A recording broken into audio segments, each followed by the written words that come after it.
Alaikum salam wa rahmatullahi wa barakatuh. Sawume kutwalira. Sawume tugitwaliriza alhamdulillah. Osaba osiba. Bulungi nnyo. Zonna zituukirira eswala 5. Eswala 5 nfuba nnyo okulaba nga nzituukiriza.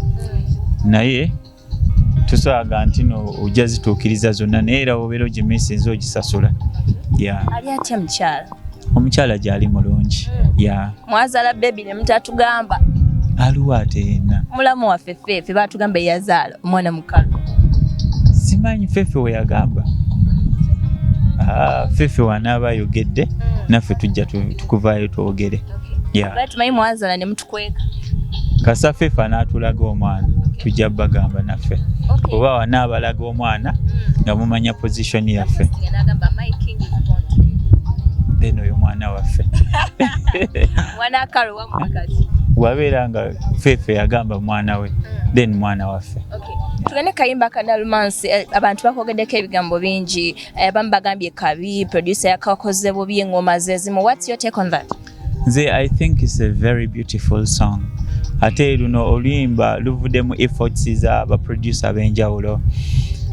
Luliko abasunyi b'endongo, waliwo Guy asuna endongo bamuyita Jacob, kuliko Dan Magic, kuliko Jaja Pade naye alina ebirungo byayongeramu, kuliko Tony Halls, then ideas z'abantu ab'enjawulo. So I think it's a masterpiece. Regardless abantu beboogera nebo bannayuganda bagamba kikubanga bannayuganda abasinga tebakagadde bakanyumiddwa. So bano abatono aboogera of course tubasuubira okwogera bwe batyo. Abantu abamu tebajja tutegeera nti ate omuntu avaayo nga tayagala kutegeera tonna kwonoona nnyo biseera byo ng'ogezaako akutegeere. So abamu tubalekayo nga we bali kubanga nawe tuligezaako tutya tebali tutegeera.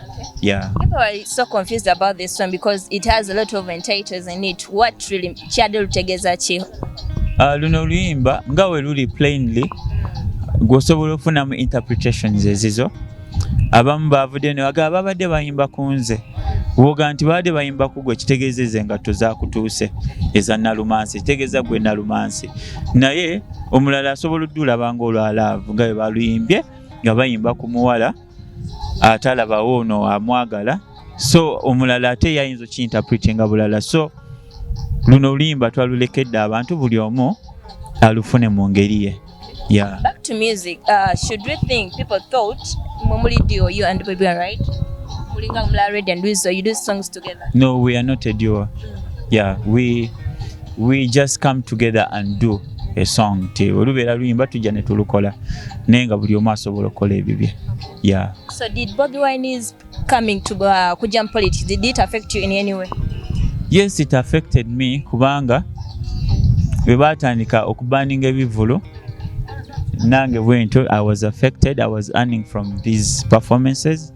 Nti n'emirundi egimu gye bagezezzaako okunnanga ku bivulu ebimu bigetinze frustration nga aba authority balowooza nti Bobi Wine agenda kugira mu linnya lyange asobole performing. So somehow it has affected me.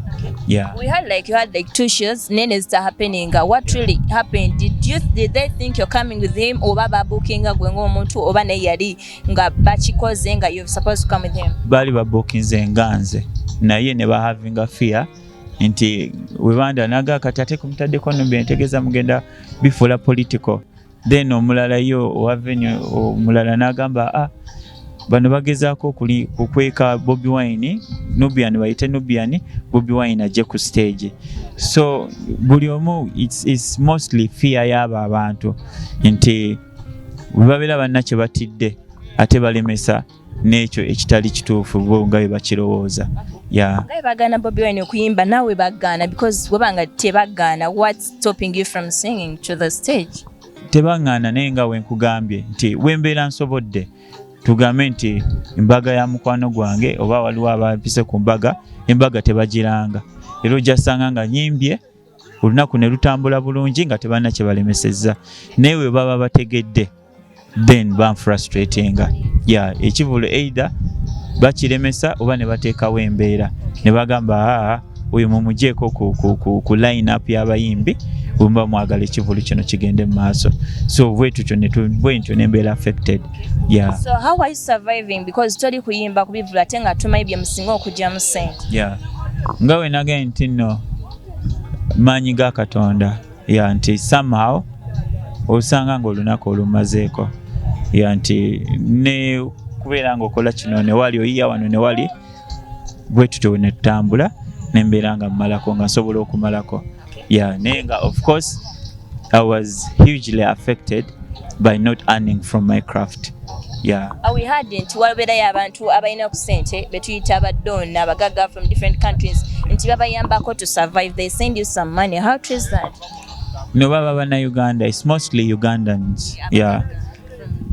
N'abataba mugagga naye waliwo omuntu nga si mugagga naye nga omutima gwe mugagga nti asobola okulanaga Nubian guliramu abaana amata kola kino so kubanga bakiririza mu ekyo kye tukola ate bamanyi embeera eriwo gye batuteekako so bana abantu bo bana Uganda tetujja gamba musimanya badooni oba baki oba America oba ki era bana Uganda bali America abali mu diaspora nti ayinza okubeerawo nakulowoozaako so is Ugandans aba supporting kino ekintu. Engeri babagana okujja ku stage abantu abasinga bwabavudde ku ya stage UPRS ebawa ssente. Are you benefiting from the UPRS oba toli kufuna kasente ako? Nakoma oba okufuna ku ssente za UPRS oba di a long time ago. Olwaddamu bangamba simanya COVID aba affectinze nnyo badde tebafuna ssente so badde sibigoberera nnyo. So UPRS tekyali bawa ssente I think it's coming to like 5 years. Bagamba teriyo ssente so tosobola kubakaka naye tubeeraweera. Enyimba zo zikuba because UPRS egamba esasula according to the way your songs are played, right? But enyimba zammwe zikuba better for us zonna enkadde zikuba. Simanyi bo ngeri gye bakikolamu. At least the last I heard from them bagamba COVID yali abakyankalanya. So I've not heard from them. No. So we are just watching the space.